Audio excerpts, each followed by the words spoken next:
Hi, everybody. This is Maxine Taylor. What if I told you that your thoughts are not your own? Would you believe me? Does that make sense to you, or would you argue with me? Try this experiment.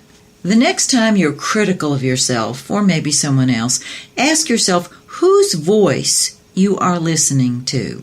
The next time you tell yourself you've overeaten and feel horrible about it, whose voice is in your head telling you that you've eaten too much? Who are you listening to? Now, we got our shoulds, our ought tos, and our good enough or not good enough messages from the time we were born.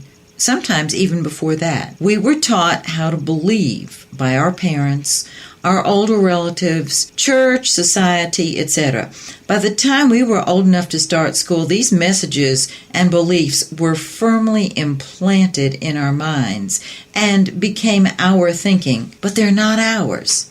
They are the thoughts our parents were given by their parents. So while we may think our opinions are our own, they may not be. Our thoughts create our beliefs, and our beliefs create our lives. So if your life isn't going the way you'd like, look at your beliefs. One of my students very recently saw very clearly why she isn't married, or at least why she doesn't have a boyfriend. Every time she meets someone she cares about, she starts finding fault with them. It's as if she is sabotaging herself. Now, as she told this story, she realized that every time in the past she would date a new guy, she would tell her mother, and her mother would start to find fault with him. So she figured out she's not going to tell her mother anymore about any new guy she meets, because she doesn't want her mother's criticism of the guy. She doesn't need her mother's criticism. She is so ingrained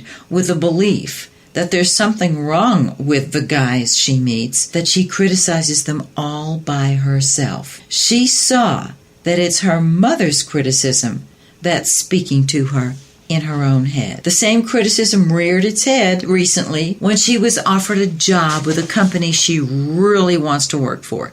She started telling herself why the job wasn't what she wanted and lost her excitement at the job offer. She recognized that her mother wants her to move back up north to be with her. She also saw that her mother wants her to be a teacher rather than the highly paid marketing wizard that she is. Just seeing the origins of her beliefs freed her. So, let's say you are sick and tired of the criticism in your own mind. What do you do about it? Very simple. When your mind throws something up at you, just ask yourself, is this the truth? Is this my thinking or someone else's? The answers will be eye-opening and probably even life-transforming. After all, being free to think our own thoughts is what allows us to create what we want. This is Maxine Taylor reminding you, it's your life. Live it your way. If you wanna be somebody else, change your mind. And you can get in touch with Maxine. It's easy. Go to her website, MaxineTaylor.com.